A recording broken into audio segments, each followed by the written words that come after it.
And it was when we were icing, so you know.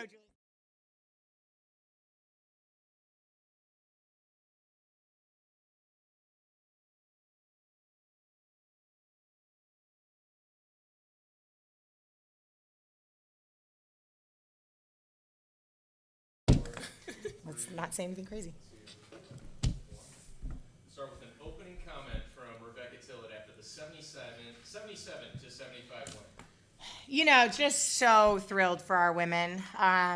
Just the way that they put their head down and worked in preparation for this.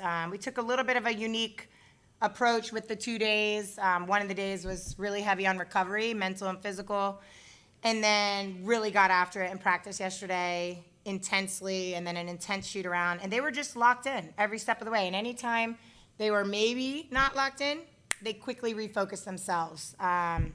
They probably went through the longest film session they've had in preparation for these guys.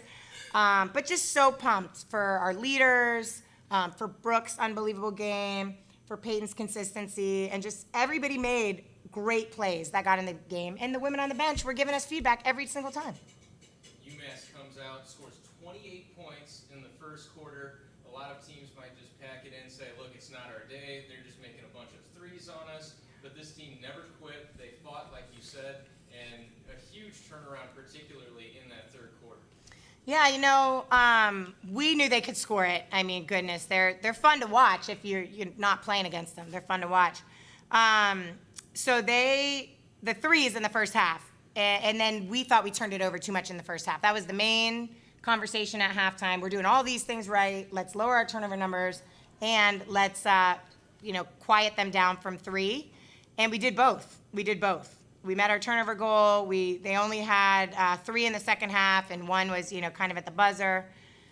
Just thought our women were locked in from start to finish and made tough and big plays. In UMass's win last year, Sydney Taylor scored 28 points. She fouls out of this game with 6 points. Talk about the job that this team did collectively on her.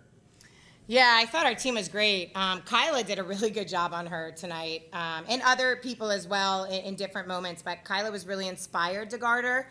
I don't know, maybe if it's scorer versus scorer mentality. Taylor's been playing unbelievable. She's been just, if she has any space, she's going to hit it, and we knew that.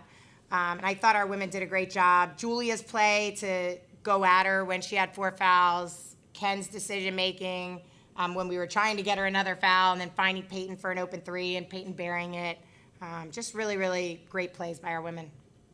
And you can't come away with a win like this unless you really believe that you have a chance to come away with this win. Where did that belief come from? Obviously a real hot streak here of late, but UMass maybe on a different level than anyone that this team has faced inside conference play yet. Yeah, I think you have to stay the course, and I think you have to innately believe, if you like to compete, that there's a way to beat somebody that maybe is playing better than you or has played better than you longer or sometimes is just better than you. And on a certain day, if you do all these things right, you have a certain % chance to beat them. I think, us telling ourselves the story, believing it, watching it on film, looking at our stats. I mean, if anybody's watching our trends, even our defensive trends that we've been harping on all season and our rebounding trends are all improving. Every category that we're focusing on is improving. So when that happens, then the women start to believe. And then when one woman knocks down a big shot, then her teammate's like, oh, you need me to do that too? I'll do that. Oh, you need me to get this stop? I'll do that. And I thought our women just did that over and over for each other. For Peyton Kennedy, who knocked down some big shots in this game, hot again from the three-point line for you in this one. Have you kind of taken a little bit of responsibility of, hey, I can be that sharpshooter for this team? Yeah, I think just knowing when the point guards get collapsed on and can be in their passing lane and just being that available for them and having their back when people are collapsing on them and just hitting big shots. Coach Tillett talked about the whole time that people need to make big shots, and I think that infused a lot in everybody to make big shots. Cam, Kyla, myself hit really big shots tonight. And Peyton, you're a big-time energy player. It's a UMass team that obviously you have to bring a lot of energy to the table to try to knock a team off like that. What was it like for you coming off the bench trying to infuse that energy like you normally do? Yeah, I think, again, it's just Coach Tillett saying make something happen. Whether that's a layup, getting a 50-50 ball, diving on the floor, whatever I can do to bring that energy within the team or what they need or have at the moment, just being able to incorporate that in the play. And you come out aggressive in this one like the team needs, grabbing some big-time rebounds. You end up with 9 rebounds in the game, like Coach Tillett said, plus 10 against a team that has averaged out-rebounding their opponents by 6 rebounds a game. Talk about that effort on the glass for the team. Yeah, knowing we need clean stops, just no second chance opportunities, because they're a good field goal percentage team. So realizing when they miss, we just need to get it and go, and that's how we score transition. So I think knowing we need clean stops and to infuse that in our offense too. Steals have also helped this team score in transition. You had a couple of them in this game. Talk about that effort on the defensive side. It seemed like, again, in that third quarter, things really changed on that end of the floor for you guys. Yeah, I think steals, it's who wants it more? Who's the aggressor? Who wants to get the 50-50 more? And you just see us all grabbing, diving for the floor, grabbing for the ball, just being that aggressor, and I think that makes a statement to UMass and everyone in the A-10. And for Brooke Flowers, a big double-double in this game. And Brooke, we talked a little bit about it after the game. Could you have drawn it up any better? Final game at Chaffetz Arena, you knock off UMass in the fashion that you did in your hometown. It was definitely, a thriller, a good game, probably, one of my favorite that I've played here. I was talking to the team before the game, and I was just like, guys, let's hear Sweet Caroline one more time. And so I I think that was something that, on top of all the preparation that we did coming into this game, I think it was just another extra step to give us motivation. So good team win today. And right after I spoke with you, a little girl comes up, wants a picture with you, wants to get your autograph. What are those interactions like for you? There are interactions that are very humbling and that I'm very thankful for.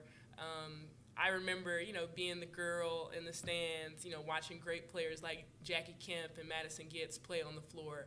And so, to just be on the other side of that and have, little girls coming up and asking for my picture and asking for my autograph. It just, it reminds you what this is all about. Basketball is so much bigger than us. And so just being able to provide that joy and be an inspiration to somebody else is something I never thought I would be able to do, but I'm grateful that I can be that for somebody. You'll leave St. Louis all over the record book, but it feels like this team really has something special in store down the stretch. Talk about how important it is to you to make that memory your final year. When you know it's your last time, you want it a little bit more than you have every other time before that. And I think that, I have teammates that are so willing to do anything that they can for each other, and I know that everybody knows that's a goal of mine, and that's a goal for our team, so it's bigger than me, it's bigger than each one of us individually. It's about our collective effort and our collective desire, until it has, set out before us that was the goal the whole time. The tournament has always been the goal. That's always what we've had our eyes on. So, it's just time to focus, bear down, and keep doing the things that we're doing great, work on the things that we need to improve, and, go into the tournament ready to roll. Exactly, and still one more game before that tournament. You talk about the focus, Loyola Chicago, a chance for you guys to pick up a win when all the way back at the beginning of the conference slate, it was a loss. I'm sure that's one, Brooke, that you're looking forward to. I can guarantee you that's one that the entire locker room is looking forward to. So we're all very excited to get back into that matchup, kind of review, the game footage from that first game in the conference. We've grown so much since then. So really excited to play that team and show them who we really are, because I don't think they know. Brooke, Peyton, Coach Tillett, thank you so much. Thank you, Colin.